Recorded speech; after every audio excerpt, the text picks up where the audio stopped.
What's up, everybody? This is Messiah Hill, and this is the scooter backflip. Oh, yeah! Woo! Wait, Dad, do we have a podcast tonight? Oh, yes. See, I'm gonna be late.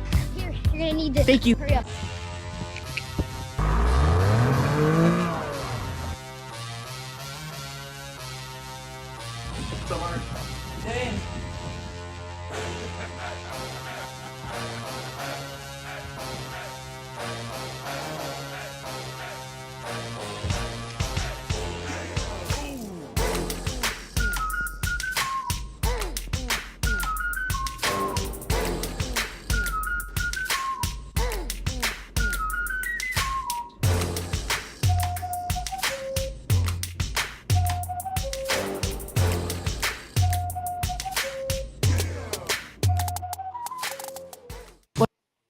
What is happening, folks? Ladies and gentlemen, we have MIke Franze on the podcast today. What's up, Mike? What's going on? Dude, good to see you, brother. Thanks for having me. Heck yeah. For those of you who don't know Mike, Mike is the owner of Fullerton Bikes out there in Fullerton. Mike, tell them a little bit about the bike shop, and then we'll definitely dive into the story. So yeah, my name is MIke Franze. I'm the owner of Fullerton Bikes, Buena Park Bikes, and Fullerton Electric Bicycle Center, which recently acquired right before COVID. So 3 bike shops, a lot of work, a lot of history with my shops. 1967 it was started by Mr. Campbell. So we got almost over 50 years of being in the community. And then I've been the owner for 20 years this March. Oh, wow. So we'll celebrate that, which is that's an amazing blessing considering everything that's gone down and through in this world. It's crazy. Dang. I had no idea that many years. Yes. 50 years of lineage, 20 years of your ownership. Correct. Oh, holy cow. And always there in the Fullerton Buena Park area? This building, believe it or not, when it was built by the Maroney family, this building was built to be a bike shop. And at that time, back in the, those times, there was about 3 or 4 locations that were built like this. Some of them are still bike shops, not too many of them. I think the only one that's left would be Two Wheels on Planet Costa Mesa. That was part of it, but the building's different. But there was Cerritos, and then there was Paramount and a few other shops. And the buildings were the same as they are like this. They all look the same. They call it a Butler building. Whoa. For those people that don't understand construction. Yeah, dang. Man, Mike, that goes back a little ways. Yes. And that's crazy. Now, if you guys have done your homework and Googled Mike's name or heard of Mike's name out and about on the trails or just in the MTB community, Mike goes back into this sport, and he's got some great stories and a lot of relationship with a lot of the pros and a lot of the folks that helped develop what mountain biking is today. Mike, let's go back to like when you first jumped on a bike. How old were you, and what kind of bikes were available then? Wow. Well, okay. So when I started, and I just posted a picture on my Instagram of my first bike when I was 4 years old. So that's 53 years ago with training wheels.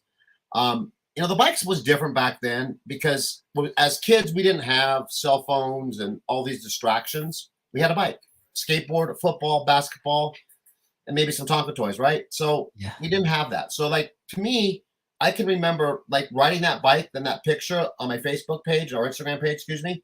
Like the next day I got on my bike and I rode it, and I could never go past this line on the sidewalk down the street. But when I got the bike, for some reason in my head as a 5-year-old, 4-year-old kid, I could go wherever I wanted to. It was freedom, right? Right. So I took my bike and I rode past that line, and my mom couldn't find me. Oh no! I freaked out.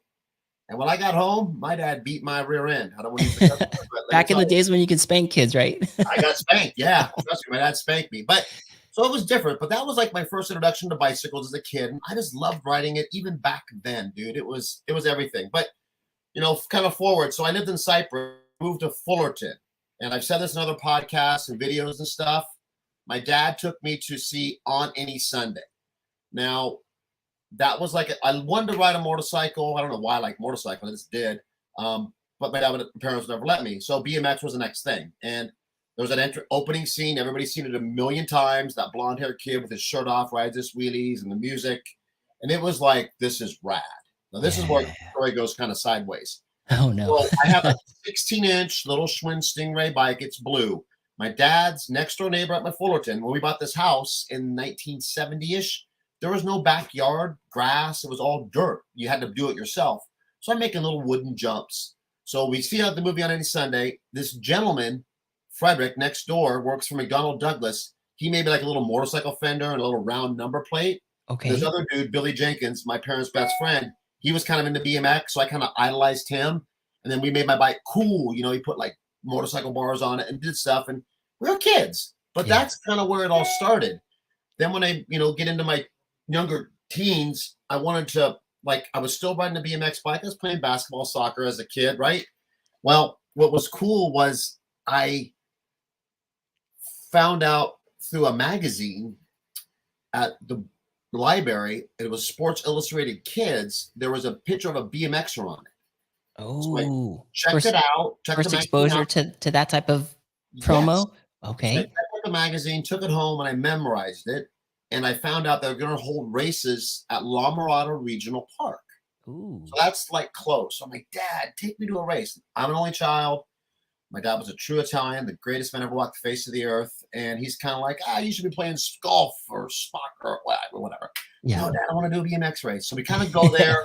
Let's go take a look at it first, son. Walk before you run, blah, blah, blah. So we do. And I am there. And I mean, it's like a candy store. I see these racers and I'm like 12 years old-ish and looking at all these bikes, like how trick they were, Schwinn V-Tread. And I met a guy that's still a really good friend of mine today, Steve Bemke. And hopefully he watches this, but he was had this rad bike, and that's another long story. But I remember that like it was yesterday. And he still comes to my shop, and we're good friends, even worked with me during COVID. But regardless, dang. So then I find out when the next race is. It's $1 a race, and I go there, and I am so nervous and scared to race. I get dead last.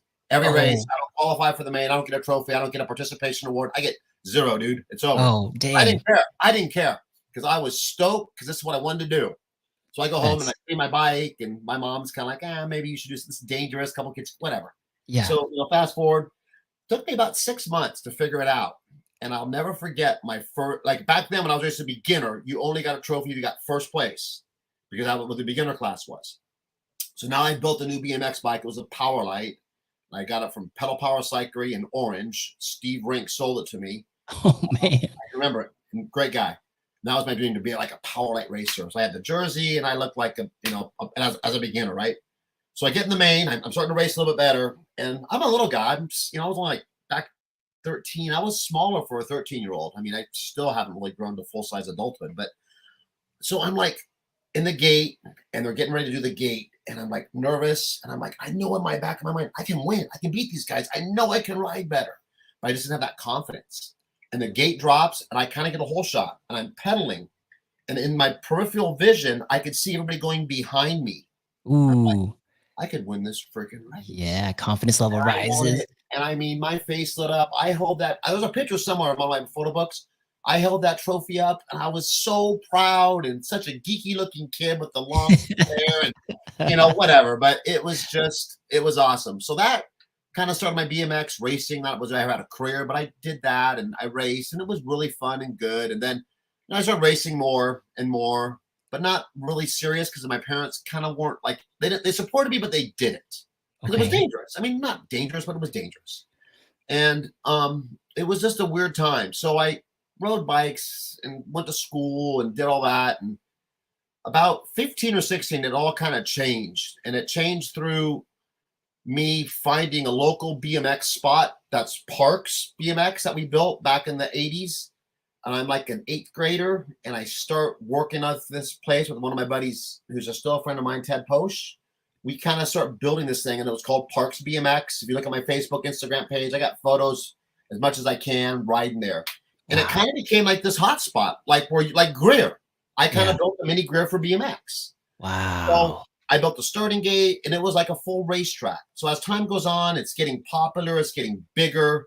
I'm racing Orange Y. I'm racing Irvine, Azusa. I'm local scene. Now I'm 14, 15 intermediate, winning some races, going kind of fast, but I'm no threat to, Pete Lonkarovich and Greg Hill and these guys. But, I was doing good. So Parks is getting bigger. Now it gets a little bit on the map, kind of like what happened to Greer.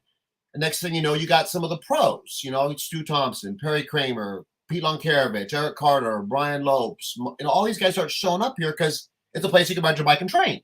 Yeah, good training facility. Yeah. Right. So now, no different than Greer, you got you got the magazines coming out, and they're doing photo shoots there.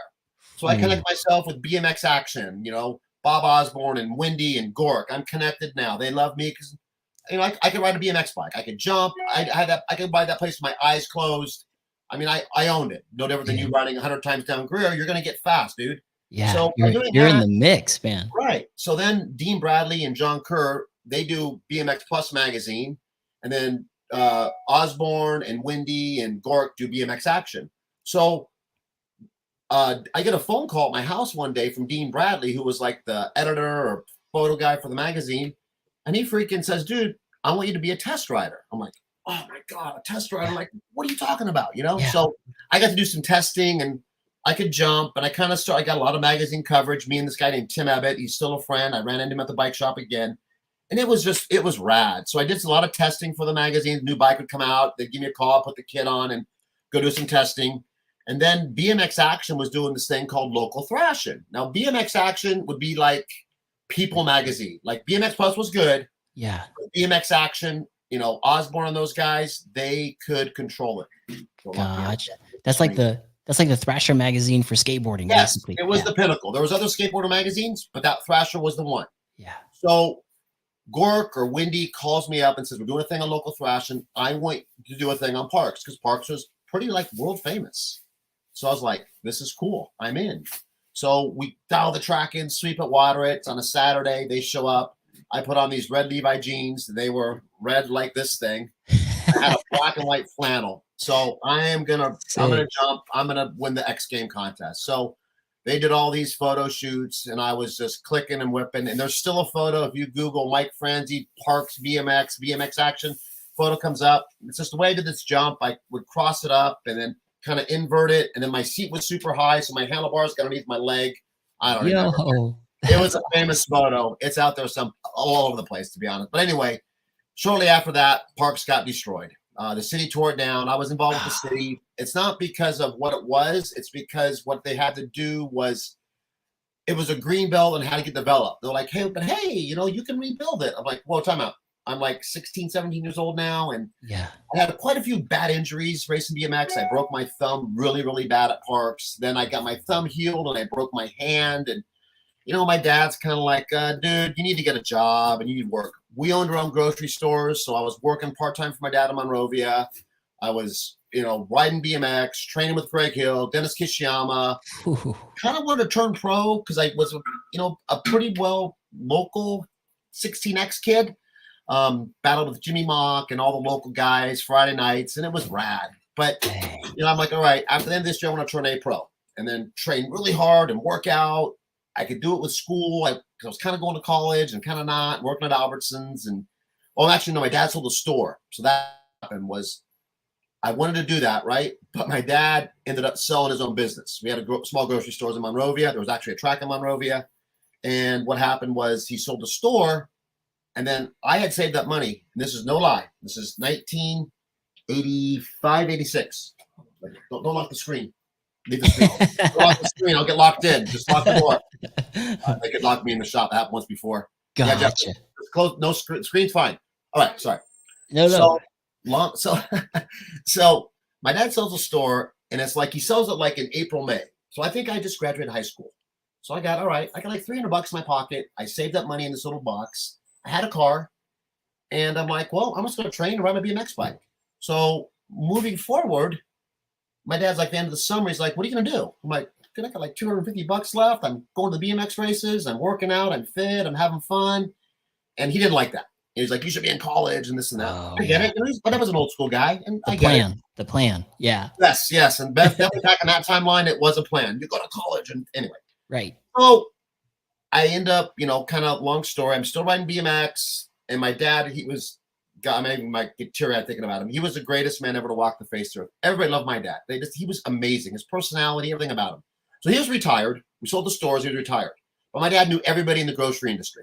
So one day he's like, hey, I got to go to Home Depot or whatever it was called back then, Gemco, I think it was. And I'm like, all right, let's do it. So I'll go with you, Dad. So we stopped by this Albertsons, and it was a whole setup by my dad. So the general manager at the time. Nice to meet you. Right. Exactly. So we walk in, and my dad introduces me, and he starts talking grocery like you and I are talking bikes, right? Yeah. So my dad's like, Jim says, so, Mike, what are you doing? I'm my dad just chimes in, oh, it's nothing. You know, he just got done with high school and he's kind of trying to get a job. I'm like, what? No. Where is BMX, Dad? Let me do my thing. Right. He's like, hey, I can put you to work as a box boy. And I'm like, all right, whatever. I'll get a job. Yeah. So I started as a box boy at Albertsons. That was my first, real job. I think I made $2.37 an hour, and I was stoked. Dang, bike So, money. yeah. So I'm training, I'm working, I'm not going to school. I'm like, all right, I'm gonna take a year off and not go to junior college for a year because I wanted to do this.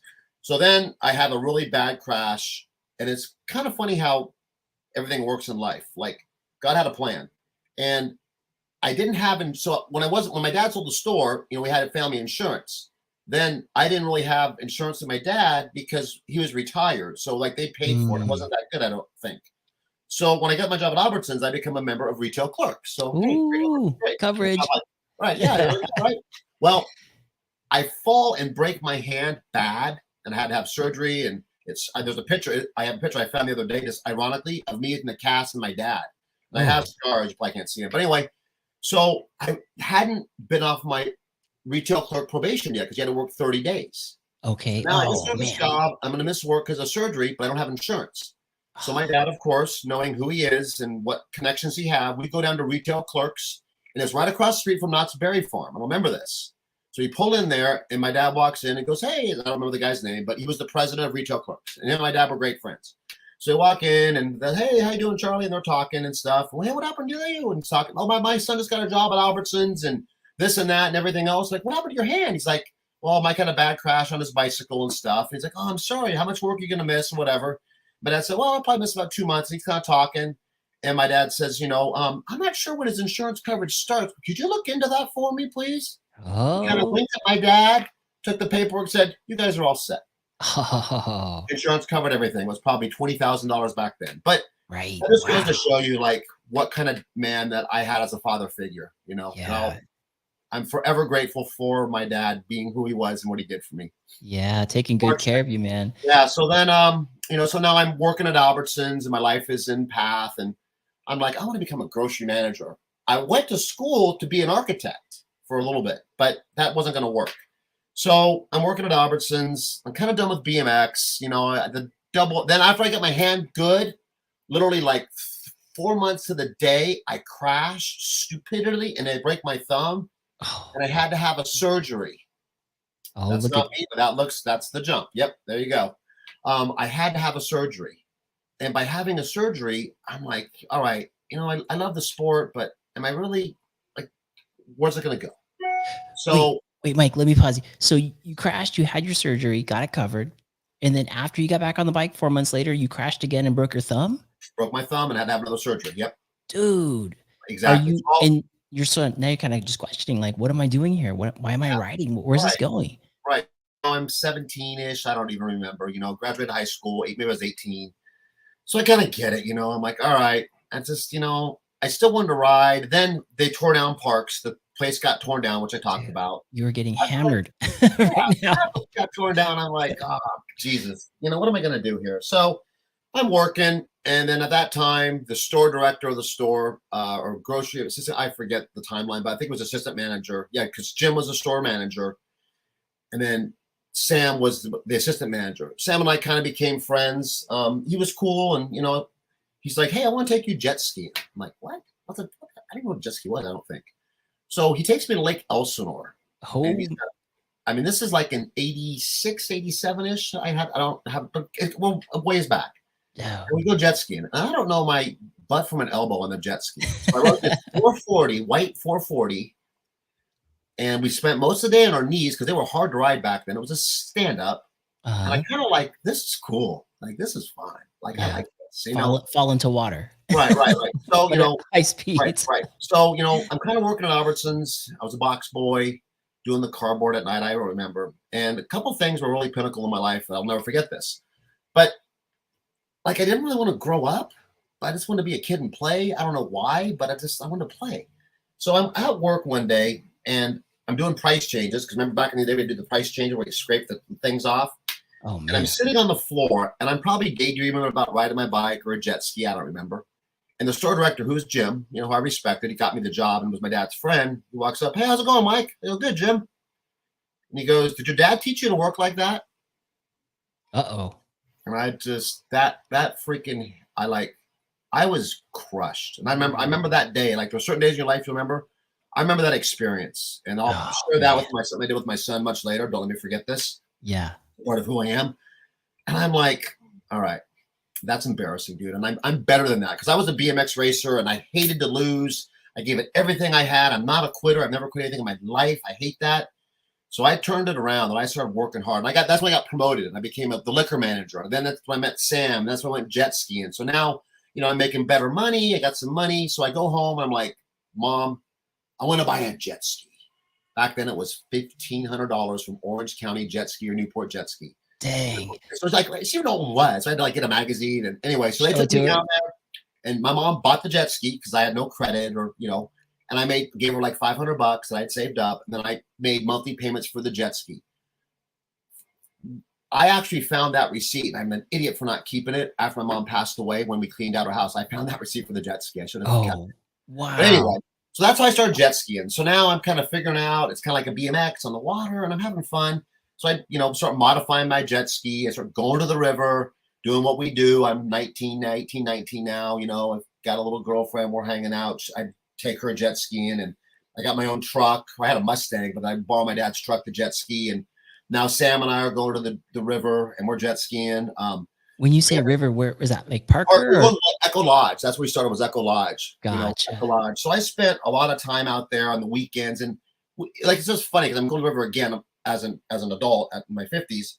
But like I'd leave work at like Friday at like 4:00 and drive to the river, and it'd be July. It's 120. We didn't care. We'd camp, and we would just have so much fun. It was awesome. It didn't, camp in 100-degree weather at the river, but we just wanted to jet ski. So we did that for quite a few years. And then I started racing jet ski.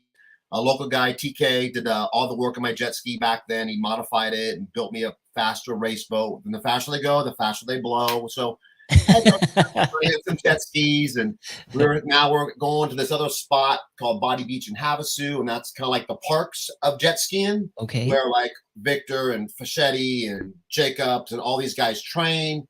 We're riding out there. My buddy Paul's into it. Billy Pointer. Like it was good times.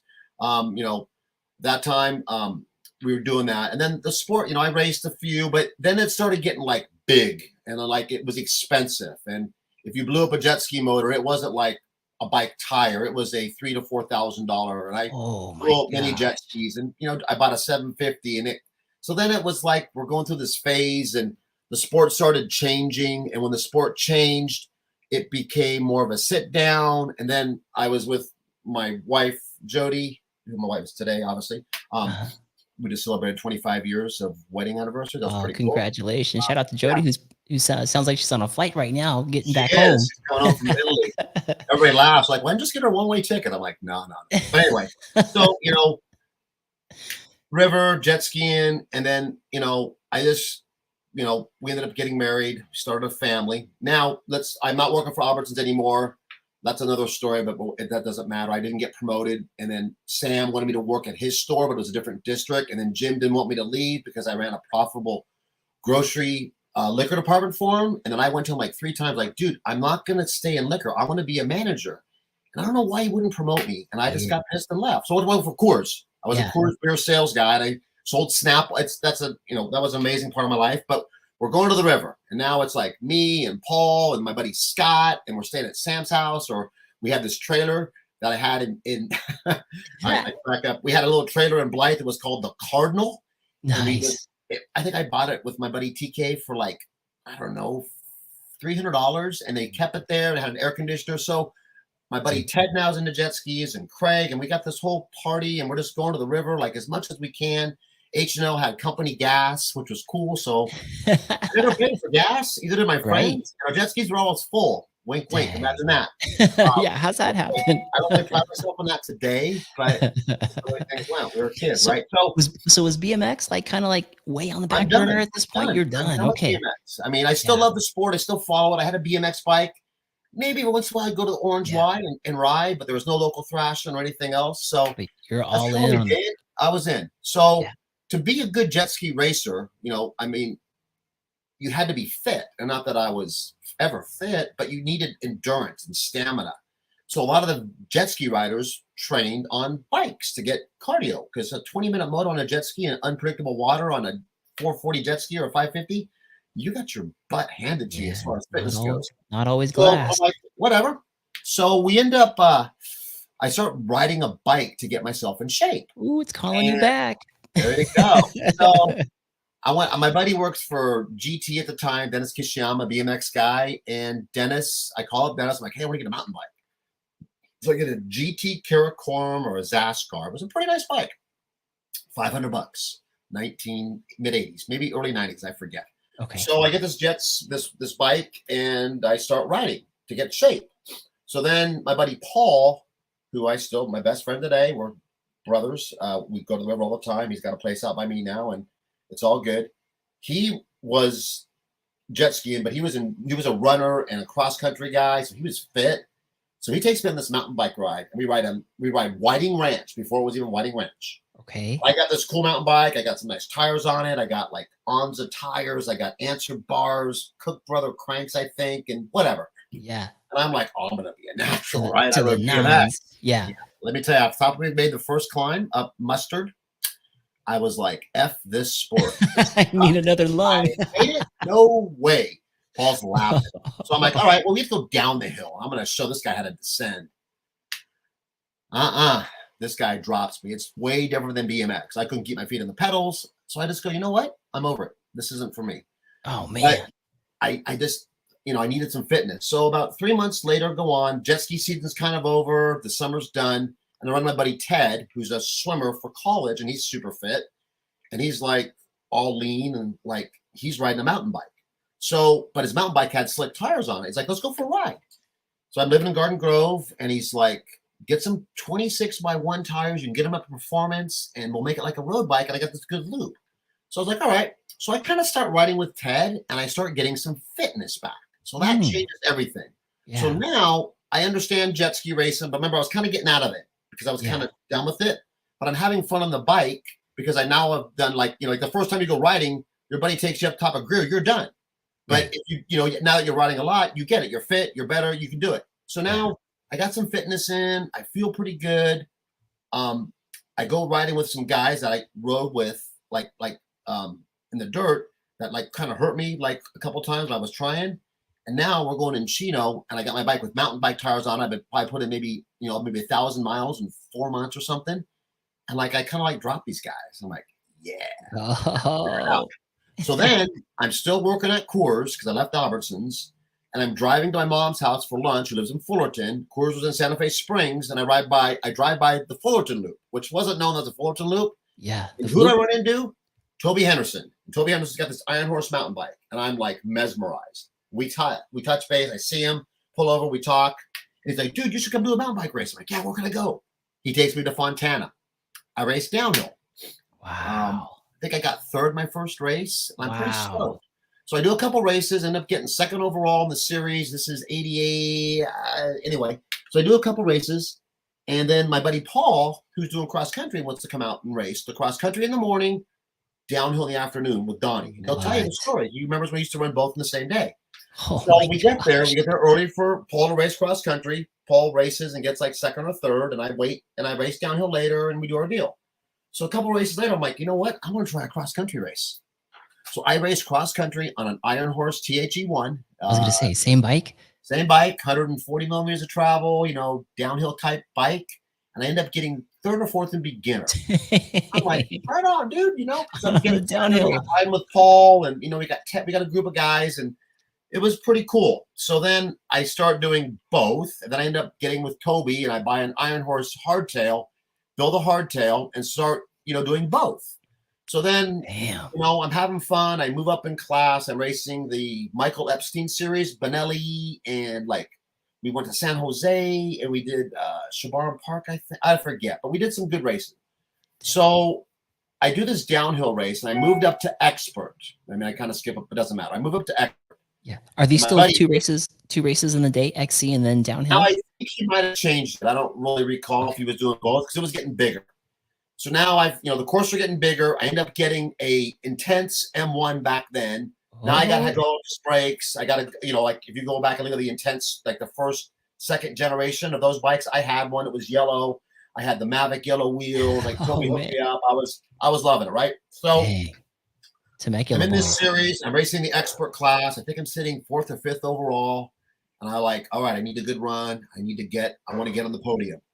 And there's this G out section I hit, and I went over the bars, and I fell, and I landed on the back of my head. I did one of those. Oh, I could feel every vertebrae of my neck crack as I went down. I'm like, oh man, oh god. Initially, I thought I was like paralyzed, but I could move, so I kind of get up. And my buddy David Langer was chasing me, like cheering for me. He was a pro. He's like, "You're okay, Franze, get up." And I kind of got up and finished. And I was like, that was scary. That was a risk. So I kind of stopped doing that, and I started doing more XC stuff, and I was fine. And then I started doing some road racing and some crits at Long Beach. Then it's just weird. So not racing jet skis. I'm hardcore into bikes. I'm not working for Coors anymore. Now I'm working for Arizona Ice Tea Company. I left Coors, went to work for Arizona. Life is good.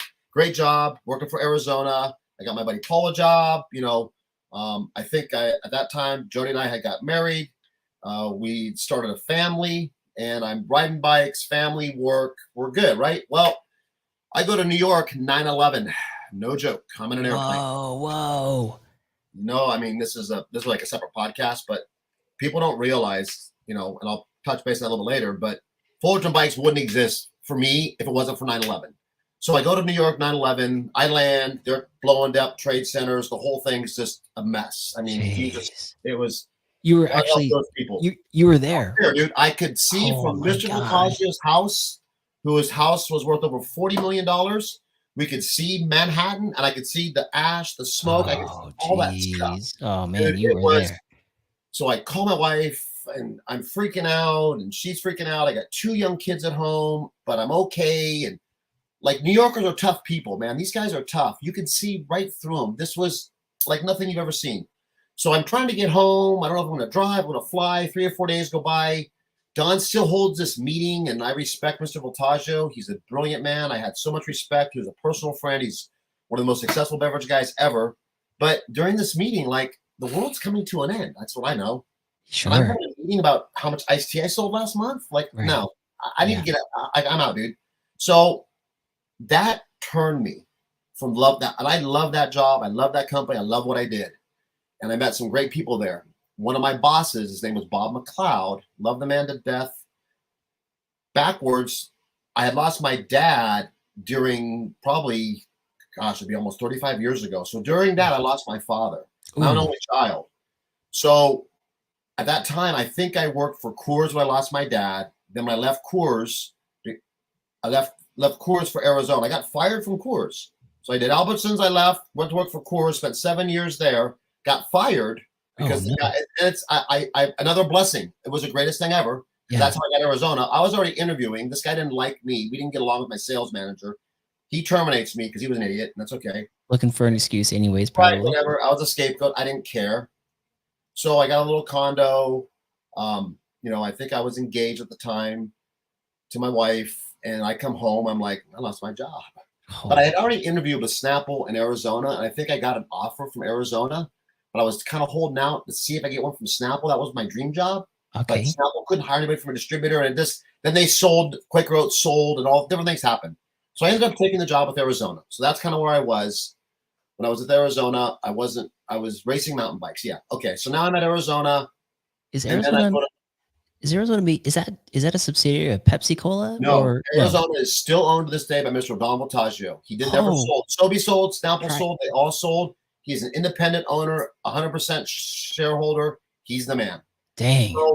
So I'm riding, racing, not jet skiing. That's kind of done. Mountain bikes. I go to New York, 9/11. Family, kids, it's a mess.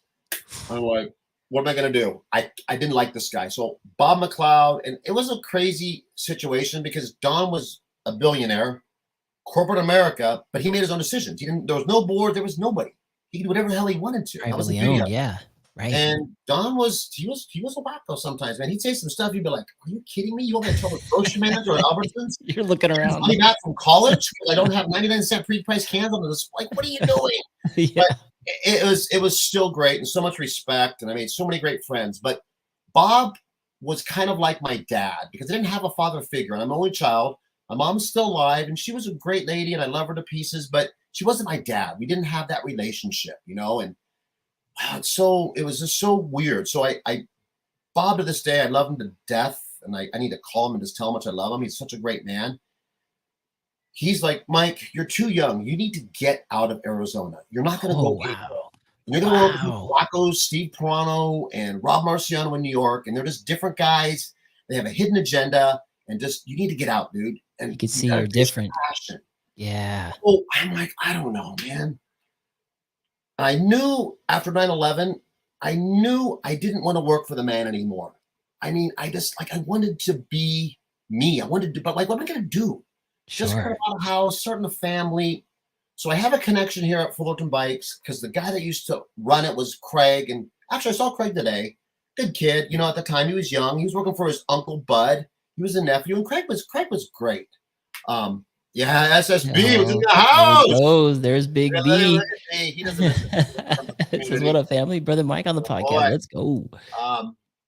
We have a great relationship as well. But anyway, good dude. So I'm like, I don't know. So one of these guys I know is like, you know, you need to open a bike shop. I'm like, how do I open a bike shop? You know, I just bought a house, whatever. So it just so happened, and I don't want to put it in the podcast, but there was a falling out between Family Ship, and I don't know if Bud was going to sell this shop or not. So I don't know what was going on, but I start talking to Bud, and I'm like, hey, man, if you want to, like, what is your plan? And Bud's like, I don't know. You know, Craig got a different job. He was running it. They didn't really have a manager. He had this gentleman, Jeff. He had Buena Park, which was still a store. He had 2 stores. So I just said, you know, would you ever consider selling it? Now, at this time, I don't know what I'm talking about. I don't know how I could even pull this off, but I thought it was worth a conversation. I had to get out of Arizona. I had to. I just wasn't happy. I lost my passion to work. It was eating me up inside because I wasn't who my dad trained me and wanted me to be. And I wanted to be a real person. I wanted to work hard for my family. And I wanted to get done every day and be like, I accomplished something. I got to be better tomorrow. That's who I was. Yeah. And in Arizona, because I hated him so much, and I was so disappointed after 9/11 and just seeing things I did, it's like I lost my love for that company. It tore me up. I didn't go into depression, but I was pretty miserable. Yeah. I started talking like to an Bud. awakening, right? Yeah. Oh, absolutely. I mean, I could talk for 4 days about that stuff. But so I start talking to Bud, and he's like, you know, we might consider selling the Fullerton store because I'm kind of he's in his late 50s, early 60s, kind of thinking about his exit strategy, I guess. And he was super successful and did a great job. He's an early pioneer. I could go on for days. But Bud was a good man. So one of the biggest things that concerned me was I know there was some family, and I'm like, I don't want to create any problems between any of the family if this goes that way. It's not worth it. And that's just the way I operate. And Bud's like, no, you know, it's not a big deal. I got the other store. We're not sure where we're going to go, but you're good. So I was like, all right. So anyway, we end up negotiating a deal, and I end up taking up ownership March of 2003. Whoa. I probably wouldn't have pushed it this hard, but my dear friend Bob McLeod kept telling me, Mike, you don't want to be 55 and look back and be like, what did you do? Like, why didn't you do it? Take the chance now. You could always get a job. I was like, I got to do this. So we and Bud negotiate a deal. We get it all taken care of. You know, I understand small business because my father owned the grocery store, so I had some passion. I understood how he did his business. I understood bikes. It was part of my life. I understood numbers and calculations and how to do spreadsheets, Excel because of Arizona Iced Tea. I knew I loved people, and I knew I wanted to make people feel good, and that's something my father taught me, you know. And in life today, we have so many distractions, so much crap going on, and everybody's always worried about everything else. But one thing my dad taught me, and I'll take this to the grave with me, and I shared this with an old friend I chatted with a while back, like, nobody's going to remember what watch I had or how many races I won or how fast I was or if I had all these Strava KMs. But what they're going to remember me for is how I treated them. And my dad was the king of that, because when we had his funeral, I can't tell you how many people I didn't even know came, and they were talking to me about what a great man he was. So awesome. I made a promise to my father, God rest his soul, like, I don't want to let you down, Dad. I want to be all of that and more if possible. And if I could accomplish half of him, I've done great in my life. And when I'm 6 feet under, I'll know I did good to humans. You know what I mean? So that's kind of how I model my business and how we run it. But so now I've owned this business. I take over ownership. And, you know, when I'm talking to Bud negotiating, you know, I got a little bit of a 401k. I got some state bonds, but we needed some collateral. So now picture this. I have a small house. I'd only been in maybe a year. It was about 250,000 when I bought it in 98, 99. Okay. You got the family there. Right. I think Jody just had a kid. We had our second. No, we had Brent because 9/11 happened. Brent was 2 years old. So yeah, it was about the house in 99. Now it's 2002, 2003, right? Okay. So I need collateral. So I don't have enough collateral because the business, I spent some money for this business. There was some inventory and goodwill and good faith. It all worked out. So I need collateral. So I have to go to my mom. And I'm like, hey, Mom, now her house is all paid for. It's all inherited. There's nothing, no debt. They had the house since 1970-ish, like I told you. So she's got, and she's on a fixed income. She had her inheritance, but she gets Social Security and some small stuff. And she did fine. But my mom, by the grace of God, she was there for me. And I'm grateful. And she put her house on collateral. Wow. So if this thing would have went south, you just think about what it would have, she could have lost her home.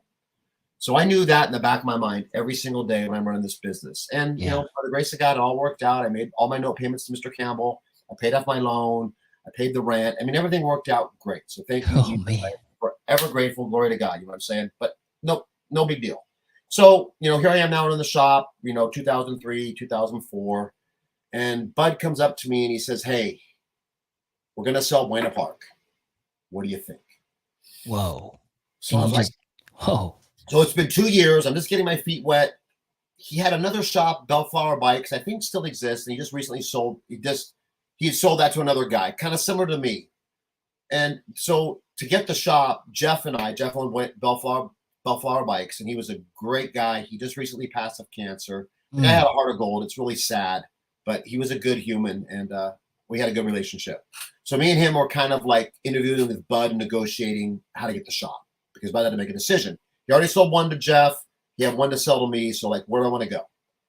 So anyway, long story short, I ended up, being the guy that took the store over. So I bought Buena Park, and this was 2005. So I got two. Oh my gosh. I'm still young on this business. This is going back. I've been here 20. So you're looking at 17 years ago. I'm in my mid 30s, and it was hard. It was, just employees and the stuff we were doing, but we made it work, and it was good. So it all worked out, obviously, because I'm still here today. Thank you, Jesus. We're grateful, but it all worked out. So we do this whole, we sell the bikes. You sell to the bike shop, and I'm doing this. And now let's kind of move up a little bit. So I'm kind of a mountain biker and digging the road bike thing. I got my buddies we ride, and my mechanic rode, and Ozzy, and we had some little teams and stuff. But then my son, he doesn't know anything but bicycles, because that's what I teach him, right? Because I didn't play football. So, hey, Brent, you're going to be a bicycle rider, whether you love or not. Yeah. I'm, no different than any parent would do. They put their kids into what they liked. Right. And my son at a young age took a love for the bicycle. I think he said bike before he could say my name. Before you say dad. That. I got some photos somewhere of him on this little two-wheeler thing. It was great. So I'm like, all right, I'm on a bike shop. We're getting things going. Let's start going to the BMX races. I get this kid a little BMX race bike with the skinny tires, and it was really cool. So here we go. I'm thinking my son's going to be the next freaking Donnie Robinson, Kyle Bennett. He's going to be the shredder, because I rode BMX bikes, we would ride bikes for the neighborhood. So I take him to the track, and he's 4 or 3 years old.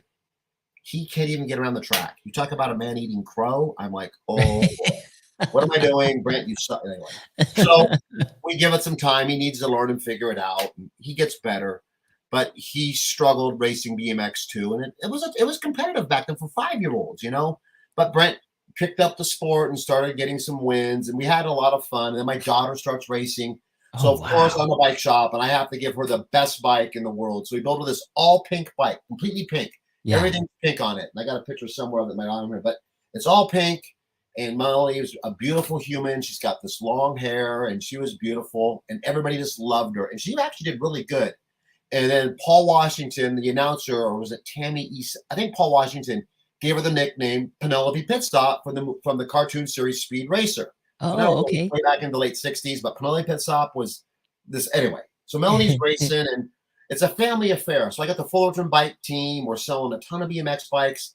I kind of figure out how to make race bikes and super light, and I get set up with all the distributors and suppliers. And we were a big BMX store. Like, we had a presence. We were such a big BMX store. I think in the one of the anniversary issues of the ABA USA BMX magazine. We got awarded like the top 25th bike shop in America in the history of BMX. So that was pretty cool. So it's cool that BMX came back to you through the shop. It did. So of course my son's racing. What does this fat piece of crap want to do? I want to race BMX again. So now they have a class, there you go. 35 and over or whatever, 35 and over, and I'm starting to race BMX. I build a BMX bike. I figure it out. I learn how to gate start, and I'm going to the track, and we're riding, and Brent's racing, and I'm riding practice. And I look over, and it's like some of the same guys that I used to race are racing again. Buckle, Ramonde, Swanson. I could, see Arlo, Eric Carter. Eric Carter was mountain biking, but we're all racing BMX again. So it's all over. So I'm going to do my first national, and I don't know who half these guys are on this gate, but I'm going to show all these guys how it's done because I was Parks and I'm great and whatever. And I get the whole shot in the main, first turn, I'm ripping, and I'm coming to these doubles, and I think in my mind, because I'm 18 in my mind, I can jump these, and I didn't quite make it too well. Oh, no. Well, that ended up in a broken hip and a fractured elbow. So whoa. So first race back. Oh, my God. First big race back, Oh, my God. All right. Not cool. We have a motorhome out there. We rent him one. My son races, and I'm limping around. Anyway, I recovered, and I'm still like, you know what? Like, I'm 40 years old. I don't even know how old I was, but I can do this again. So I start racing again, and I did okay. I had a couple good wins. I won a couple nationals, and I was still having fun. And then I had another bad crash. So kind of like the hand thing all over again. I'm like, I'm going to take a break, but I still love the sport, and my son's racing and I'm riding. So I still want to race though. Like, I don't know. It's driven in me. And I think it's because, am I competitive? Maybe, but I just want to strive to do the best. And if I didn't race, I could benchmark myself, and it's no different than my business. I want to do better tomorrow than I did today. I want to treat this left better. I want to call, and I want to do everything I do. I want to do it better the next day. And that's not easy. And I put a lot of pressure on myself, I think, and I always have, to be the best. Not to brag or to boast, but just to make myself feel good. And just that's the way my father wanted me to be, was to be the best in life. Nothing else matters. It goes back to that day you were at the store changing the prices, and the boss is like, is that how your dad taught you how to work? We're going to move on from that conversation. Right. But you get it. You know what I mean? So, hey, it's all good. Right. So now, my son's, we're doing the BMX, and I've been hurt, but I still want to race. And it was fun, and I liked it. So I started trying to race a little bit, and I got in those gates, and I was nervous. And I told myself, look, if I'm racing nervous, you got to get out. No different than when you go up to Gray Ranch, and if you're nervous going on that hill and you're riding stiff or tough, you could have an accident because you got to flow. And that's I had decent skill. So I stopped racing a little bit, and then I started racing again. I kind of got over it, and I never forget, I go to Reno for a big ABA national, and I'm racing cruiser. I just came off a really good victory in the cruiser class, which was no joke, 40 to 45. I think I was racing at the time. It was 45. Remember Monday, I'm racing Larry Miyamoto and and I forget. Anyway, and I get third at Vegas. Like, that was huge. Oh, man. I was like, I'm back. Get bit by the bug again. Here he comes. So first of the year, Reno, big race. I've been training. I've been going to the Orange Y. I've been working out. And my son's hitting it. We got this huge Fullerton team. Make all my mains Friday. I'm stoked. Racing 20-inch and 24. I don't know. I got a couple good finishes. Sunday main, I'm in the cruiser semi, and I don't know what I did, but I fell. I didn't get hurt. But when I was falling and I got up, everybody clapped in the arena because it was an arena race. Ooh. I had like 25 text messages like, dude, are you okay? Like, you have no idea what that looked like. We thought you were paralyzed. Oh, so somebody emailed me a video of my fall, and I should have broke my neck. But once again, by the great, and I just said, you know what? I'm done. I'm scared you. I'm done. Probably scared you, yeah. So now we're going to kind of get into the ending of, it did. And I just thought, like, I'm over it. I don't need this. I mean, the man above was watching me, and he's like, he got me home. So I had to count my blessings, and I knew that was time. So my son's racing BMX. I'm just a spectator, getting photos and having fun and whatever. And that can be scary. He's kind of burnt out, right? My son's burnt out. He's 12 or 13 now, and he's burning out. But I'm okay with that. Like, I still want him to be Donnie Robinson and Kyle Bennett or whoever. And I could tell he was burning out. So like one day we're driving home, and I'm like, I'm gonna give him this new Troy helmet, make him all pumped to go to the track. Hey Brent, we're going to the track. I got your new helmet, the one you wanted. And he's like, all right, whatever. So we go there, and I could tell he was kind of burned out. So I'm like, you know, I have that conversation. He's like, let's take a little bit of a break. I'm like, yeah, okay, whatever. Not what I wanted to do, but maybe let's practice. It doesn't matter. So um, we're doing a little bit of BMX, and one of my customer comes in and goes, "Hey, Mike, you got to go out." So now I had raced mountain bike cross country. I'm still doing BMX, a little just riding local, having fun, nothing serious, doing some gates, but not racing. Kind of started to do some more mountain biking, doing some road biking, just still riding bikes in general because that's what I love. And long story short was this guy, Tommy Lattenhauer, says, like, let's do a mountain bike race. Meanwhile, my son had done a few times. I'd been taken on the Fullerton Loop, which you probably know of, like this little BMX mountain bike that I made for him. And we're having fun. So I like, hey, dude, you want to go to a mountain bike race? Like Tuesday night over the humps? I don't know. It's like, let's go, Dad. I was like, cool. So I have no idea what I'm getting into. Oh, they had a man. class. It's like Brent's like 11, and the class was like 16 to 12. But I just kind of got him in under his age, and they let him race, and he had a blast. Nice. OTH So, is a good spot. Right. So it was pretty cool. So that's how then I started racing mountain bikes. The same thing as BMX all over. But during that time, I don't remember if it was during BMX or mountain bike. I think it was more mountain bike. My son's, like every kid, was going, and he was faster than he was. My daughter spent time on BMX, and then she got really hurt, and she broke her thumb, and I was like, I hope I can say that was the dick dad because I made her race and I wanted her to race, and she didn't want to race, but I wanted her to race. Yeah. And at that point, I'm like, this isn't for Melanie. She's done. I get it. And it was painful to watch her break her thumb. But I learned a lot during that time of like what it's worth to be a good parent versus that. I didn't want them to live through me at that time. Sure. Right. So Brent's kind of done with BMX. We're doing mountain biking, but then Brent showed a passion, and he was fit and he was young. He learned to suffer at a young age, and that's a lot of what it is when you go to XC sports, cyclocross, and all this. So Brent was doing some racing. And he was winning, but then he got beat by some kids, and your mind works different at that age. So Yeah, I could tell Brent pressure. was like really kind of struggling, and I wanted him to keep racing mountain bikes. Now I want him to be the next John Tomac or Nino Schroeder. We've moved on. Right. But I could tell it wasn't right. So I had to have a conversation. Brent was about 13. And he raced, and he did very poorly. It was high school mountain biking. So Brent's probably 14, 15. It was high school mountain biking is when this conversation took place. I remember coming home from Lake Castaic. And I knew Brent should have been in the top 3 based upon all of his racing and where his fitness. You just know those things as a parent. And I was pretty much a dick, excuse my language, but I wasn't happy with Brent. You could do better than that. Come on, what are you doing? And I'm like driving home, and it was hard. And I realized that I was that dick dad. Oh, man. I'm thankful. Right. So then I think the next day or two, I get home and I go upstairs in Brent's room. And Brent was upset at himself because he knew he was faster. Yeah.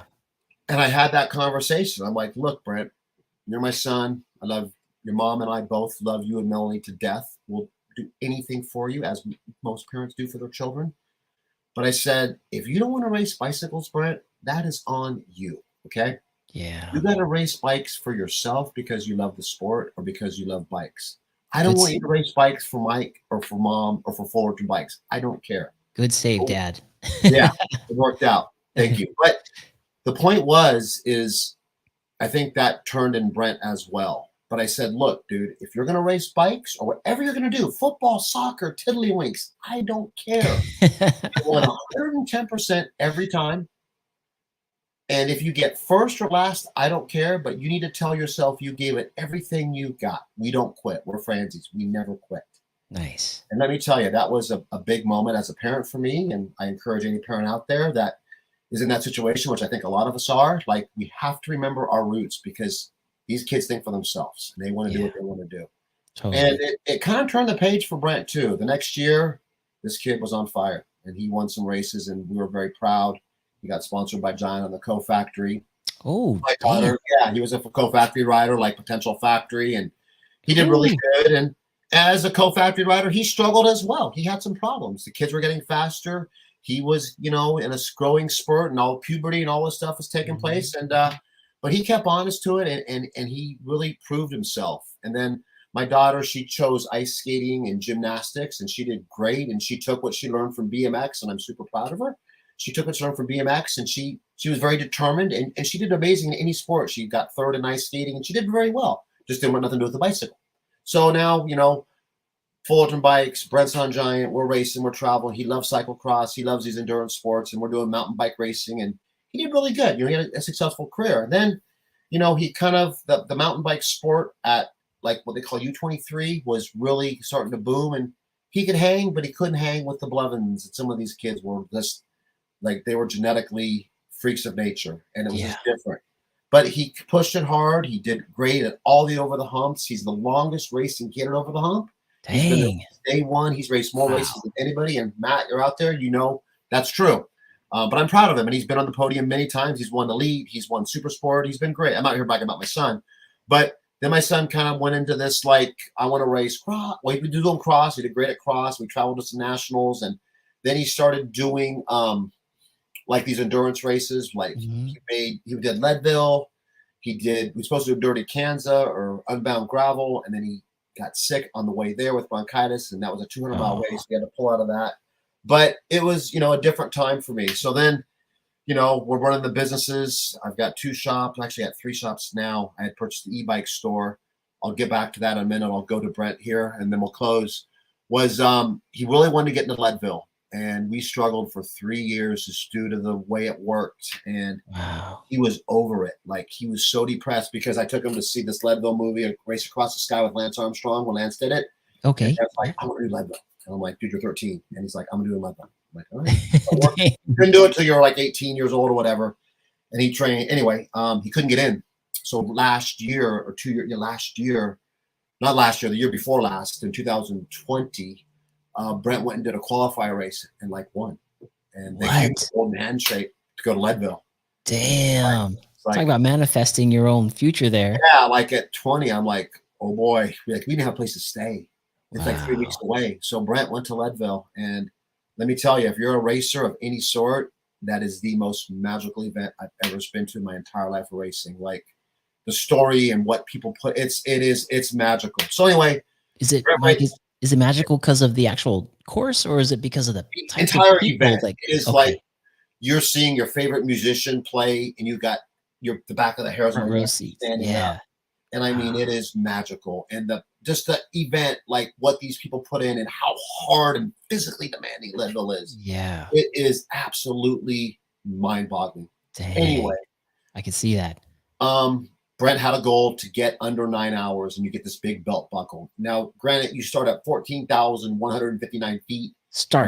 You start at no altitude, and then you climb. The whole thing's just mind-boggling. You can't even breathe. And then you ride 100 miles and you do like 10,000 feet of climbing. It's just to watch people finish is tears. So Brent's racing, and he's got himself programmed, and we're cheering him on, and we're helping him out. We meet him at different locations.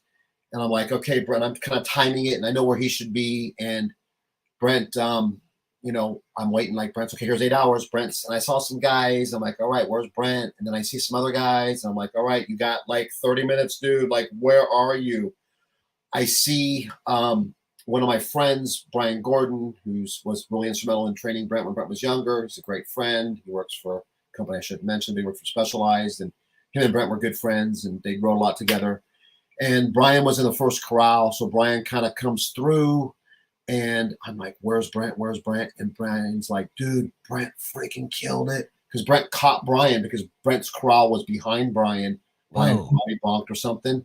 And this last climb is brutal. And Brian's like, Brent pulled me through the climb, dude. He's amazing. And I look up, and here comes Brent across the finish line. And I mean, I broke down in tears, dude.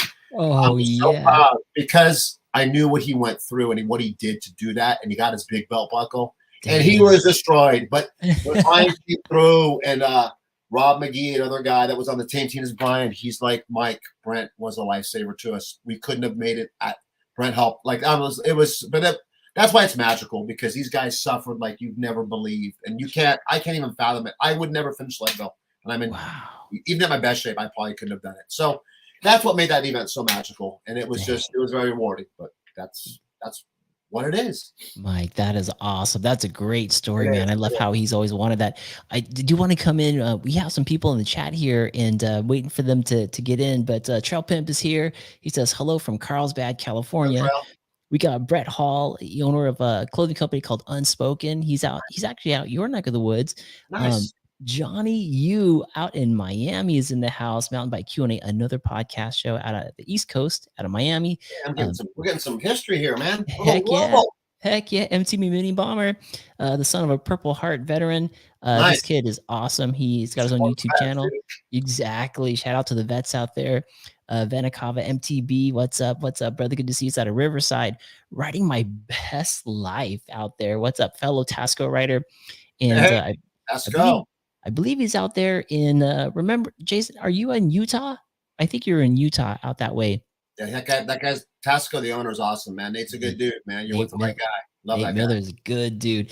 Solid, dude. He's a jet skier. He is. Yes, exactly. Riding Dirty says, yo, what up, homies? He's out of Arizona. Debbie Keogh, producer Deb, she does a lot of production work in California, but she's out Rancho Cucamonga. She's on here. She says, what's up? I'm a little bit late. When you were talking about jet skiing and Lake Elsinore Uncaged, our podcast engineer actually chimed in and said green water. Yes, I know it well. It was so green. There was like algae floating in it. Like, yeah, it was late this summer. You couldn't even go out there. Exactly. It's like the largest body of water, like non-man-made, but so shallow, right? It gets hot. Spokesman MTB out of Northern California says he sold Rocky Mountain Water. It's the alarm company. Give me 1 minute. Yeah, get it. I'll catch up with the chats. Budo Dave, what's up, Budo Dave? Good to see you, brother. Budo Dave saying MIke Franze is a solid dude. Spokesman in here always question about that 140 millimeter travel. I know, right? So back downhill days, 140. I mean, I think he said he was in the 80s when he had that 140 travel. That is pretty crazy. Guest star, Uncaged MTB Mini Mark. That's awesome, man. And we had John here. Joe, you're on mute, buddy. What is it, Joe? We can't hear you, bud. I don't know if you saw it, but little man opened the door and walked in. That was the Mini Mark comment. Oh yeah, I saw. Madison's been home sick this week. It's been a crazy week, but he's feeling better. But yeah, he walked in. He's like, "Oh, Dad's on a podcast." Trail Pimp is asking, "Can you do the Fullerton Loop from your shop?" Oh, interesting. Absolutely, man. We can. Fullerton Loop. Yes, it's literally maybe less than a half mile from here. Oh, so they could park the car at the shop, do some shopping. Hang out. Go ride. We'll take you. We do tons of rides from our shop. We do a Monday night bike and Bible ride at the courthouse. We do as much as we can, but yeah, you can. That is awesome. Trail Pimp Medi, check it out. You got to get to the shop. You're half a mile there. This is where Big John B chimed in, said half a mile. Yeah, there it goes, half a mile on the street bike path. You can just ride the bike path down there. Spokesman says, I want to try that ride. Apparently, I keep hearing about it. Definitely. It's a weird ride. It's nothing crazy, but there's not too many places you can, like an urban mountain bike ride. It's fun. I mean, there's been some deaths on it, but it's not like Greer or Whiting Ranch. It's just a fun place and ride by these $1 million homes, and it's awesome. It's an awesome, fun ride. I ride it tons and tons of times. Mike, I've been seeing a lot of footage coming out of there recently. I don't know if someone just built like a couple jump line features in there, but there's been some. They built, so that's in the field. That's kind of away from off the loop, but it was, okay. Dude, it was rad. I found it. I've been right up there for years where they were, but these guys, this Brian dude, he went and built this place. Let me tell you, these guys made it rad. It was like Sky Park on steroids, and there was like 40, 50 people up there hitting these gaps and jumps and videos, and then Chevron Oil figured out what's going on, and of course they tore it down. Oh, is it already gone? It's gone. Oh man, I'm glad. It was so good for the community. I could go up there after work, and half the guys that come in the shop were all riding, and they were so pumped, and everybody was pumped. It's the community. It's a little different than Greer, but it was stuff that you don't get on a normal mountain bike trail by the city, because we had ladder jumps and coffin jump, and they had this one called Calico, like Knott's Berry Farm. It was rad. Brian and his buddies, man, hats off. These guys worked an amazing job up there. So I don't know if he sees this podcast, Brian, but you are a dude. Dude, Brian, thank you so much. I didn't get a chance to hit it, but I saw some great footage coming out of there for sure. I know Tommy and the Reckless Riders hit that and got some footage of it. It looked legit. It was awesome. Yes, Reckless Riders are cool. Yeah, Trail Pimp saying, yeah, I hear it's a fun loop. So definitely. So Spokesman says, if you don't race bikes, then you're no son of mine. When we were talking about the part where Brett was feeling a little bit like he wanted to get out of BMX, and then Ride My Best Life says, yes, we got a couple others. Ed is asking, oh, wait, always great conversation, people. What up, Mark and Mike? There you go. What's up, Awesome. brother? Riding My Best conditions are prime. St. Ride George. season is here. Yeah, that's St. George. Okay. Yeah, Woo! that's legit. Hurricane. Yeah, it's gnarly. Hurricane, Virginia, or Virgin. Full enchilada. Yeah, there's some good stuff out there. So good. We got we may come. We can't. Oh, there you go. We may come by. So check actually, this out. What we might do, like we do like a lot of rides. Not a lot, but we do some. And I'm thinking maybe, I don't know, we'll post something. I might, if I don't, we always used to do a Thanksgiving Day ride that blew up and we can get like 100 people out there. We might post that again on Instagram. So Trail Pimp, follow us, FB Bicycles on Instagram. I'll post it there. And we get a lot of people in the morning before Thanksgiving. Wife's making dinner, doing her thing. You can go out like 8 o'clock and do the loop. It's pretty cool. We got a big road ride coming up here from, but obviously you're a mountain biker, but we're doing a 60-mile road loop here in a couple weeks with Rassam Bahati, who is a national multi-professional road champion. So it's cool. But we do stuff like that in the community when we can. Now that COVID's over, I try to give back what I can. So Mike, let's take him to this weekend. Trail Pimp, if you're actually, he's from out of town, but saying that he's in Southern California now, it's definitely worth the trip this weekend. Tell him what you got going on this weekend with the BMX. Yeah, we're kind of like through the whole podcast here, I talked about my history with BMX and the sport and stuff. So I kind of created this flyer. It's on my Instagram page. It's BMX reunion. A lot of the old school, the greats of the greats. They're just going to hang out at Fullerton Bikes. A lot of these guys haven't seen each other, so it kind of gives the old pros of the 80s a chance to catch up. Then we're going to do a little chill, old school BMX type bike ride from our shop to Fullerton Loop, and then from Fullerton Loop to Parks BMX, which is the BMX track that I built that was famous, that I talked about in the podcast. It has a piece of history if you were a BMXer. So we're going to do that, and then they're going to ride back here. We'll have some beers, some pizza, and kind of hang out. So that's going on if you have any interest. But you'll see parts of the Fullerton Loop. We can't do the whole loop because we don't have enough time. A lot of these guys are BMX bikes, but it'll be pretty cool. Sweet. And you don't have to show up with the BMX, right? If you have a mountain bike, you can come and ride a mountain bike, enduro bike. It doesn't matter. It's all for just the love of the cycling. You know what I mean? That is awesome. And then let's go ahead. I know we're an hour already, which is crazy how fast it goes. But Mike, let's plug the shop a little bit. What kind of bikes do you have in there right now? I know there for a while there was a lot of stuff about like can't get bikes, but now inventory's back. Where are you with that? And do you have any promos going on right now? So yeah, yeah, Lauren. Pizza and beer. And yes. Pizza and beer, people get excited. Obviously during COVID, I know we're over our limit here. We'll get done for this in a few minutes. During COVID, it was crazy, but I'm going to plug a company, and it's called Giant Bicycles.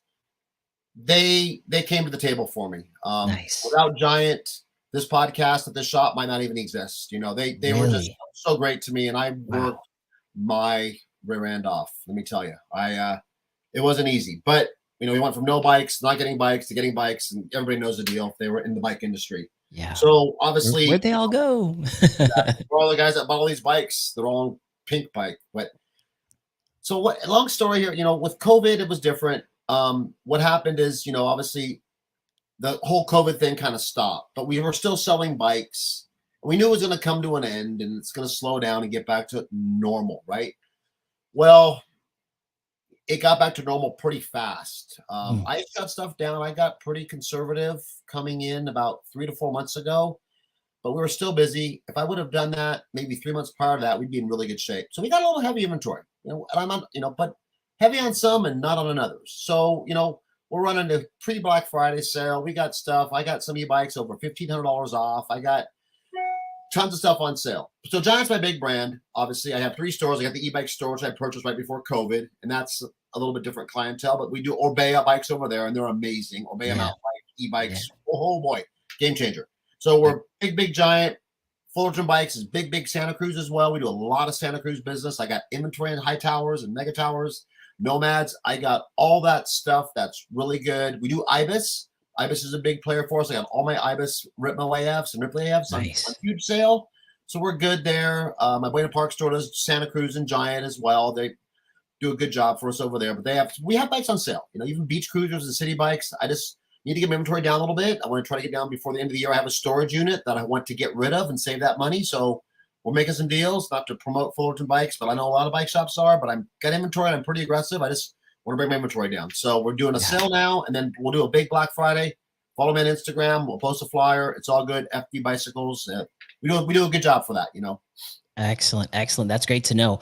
It's always like, these are the bikes that I like, and we're kind of go to get them for a good deal. Lauren out of Miami, one of the awesome folks here that likes to jump on the show. She's a wife of Mountain Bike Q&A Johnny Yu, who hosts Mountain Bike Q&A, says, "Hey, what bike would you recommend for a more than marginally hesitant newbie rider that may or may not kill their husband when they bring them on a trail they're not ready for?"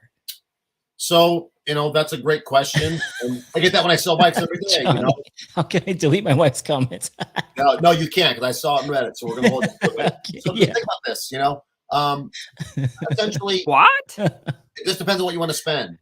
But if you're in that market for under $2,500, Giant Trance is probably the best value out there. It's more bike than anybody can deliver. Put it that way. Yeah, it's a good That's bike. out of the price point. Then go to the Giant Stance. And that's an amazing bike, because during COVID, everybody got those checks for like $1,600. That bike, $1,600. Guess what we sold? Every single stance you could ever fathom upon. So Really, anyway, wow. that's where you want to go. Giant Trance. Yeah, no, it's all good. Ow, baby. No, okay. So Giant Trance, Lauren, or Giant Stance. Exactly. Either one of those would be a great one, and it's more than enough bike so that you don't end up killing Johnny out there. Hey, back here, Florida people, I just pray that you guys are good, man. That hurricane, I watched some of those videos. Let me tell you, I don't know where you live, but man, that's devastating. And I just pray you guys are good. Looks like they're doing a great job out there. The governor and everybody's just kicking butt and getting you guys back. It's tragedy, and my heart bleeds for that community. Sorry. Definitely. No, that's a great shout out. Hope everyone was safe out there. I think that they got lucky where they are in Miami. But man, there's a lot of devastation in and around them. I'm sure they're affected by a lot of folks they know that got hit. Of course, like 9/11. Yeah, exactly. Lauren's actually dialing in. Another question, follow-up, says, do you need dual suspension to do it right? So I'll give you a quick answer to that. Yes and no. It just depends who you ride with and where you want to ride. If you're riding with guys on Mega Towers and Reigns and Transx and all these different types of bikes, and you go out there on a $1,500 hardtail, it's not going to work. So if your group of riders is riding a full suspension bike, then you should ride a full suspension bike. If you're just getting started, you know, you can get a hardtail from $800 to $1,600.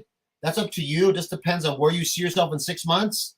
And what I hate to do when I sell bikes is I hate to sell you that $800 bike, then you come back later and wish you would have got that $1,600 bike. Right. So just look at yourself in 3 or 4 months from now riding, and the trail and the people you ride with, and compare yourself to them. But that's my advice to you. Good call. That's a great answer.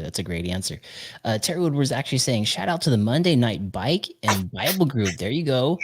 Yeah. Spokesman in Northern California saying trance, stance, glance, pants, and France. It's funny. That's where my daughter is right now after her graduation. My wife gets home tonight.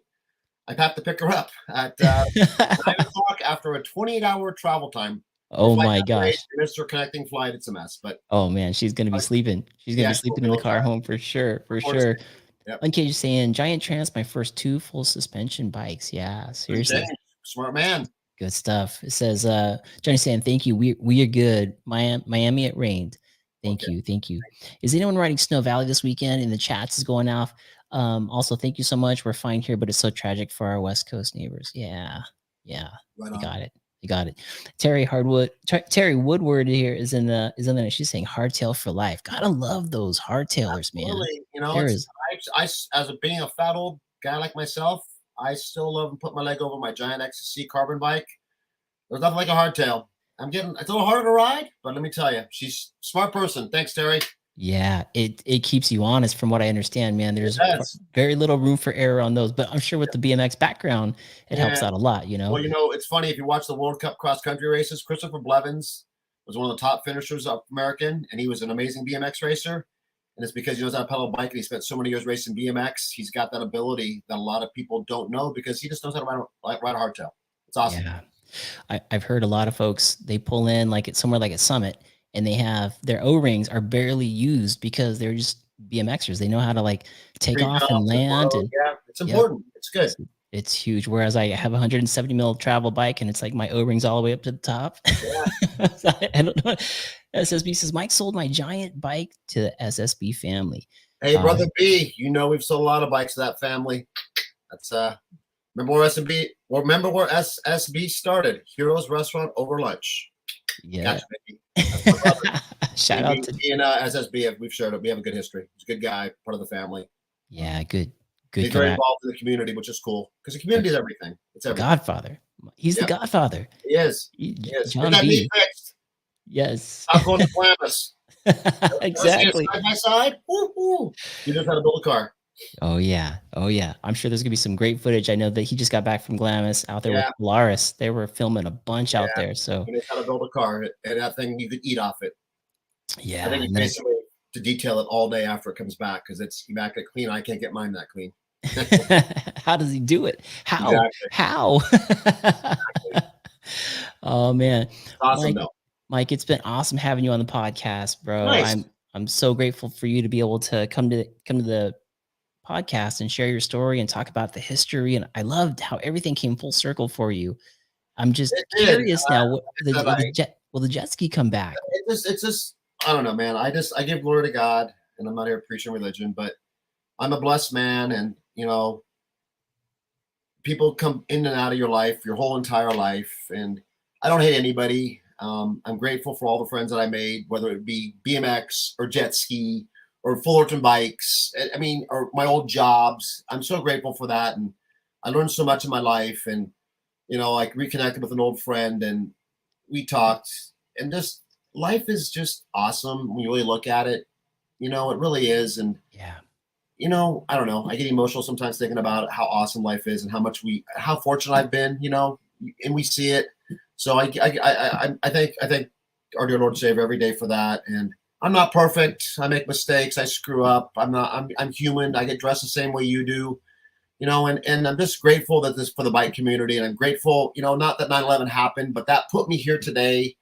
And I'm grateful, you know, for all my jet ski friends that I've reconnected with and riding that and being with my family and going to the river and riding bikes and logging miles. I rode with my employees today and we rode and we get 20 miles on our road bikes, had coffee, and it's freaking great. I'm 57 years old and I'm so grateful. I got so much that I want to continue to do in my life, and I want to just enjoy my life, enjoy my family. And you never know where you're going to end up, or how you're going to end up, or where you're going to end up, or who you're going to end up with. We don't know. We don't have a crystal ball, but I just want to enjoy that and really be grateful. And you know, hopefully someday I when I'm 6 feet under, or if I get cremated, whatever, it's going to happen. The day you're born is the day you begin to die.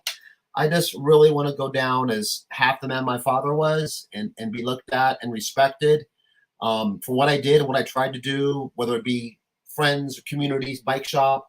It doesn't matter, just people in general. And I'm not afraid to hug people and tell them I love them. And I don't even met them. You know, I sold 2 bikes yesterday, this family from Victorville or Barstow. And I gave this dude a hug. I love you, man. I appreciate you supporting Fullerton. And this guy looked at me and he goes, dude, you guys are awesome. You know, so I made him feel good, right? Yeah. That's what it's all about, is making people feel good. We live in a crazy world, as we know, and everybody's glued to these things, looking at what's going on. And it's just crazy. But like we talked about, the 80s, that's who we are. It's our DNA. That's our life. And that's right.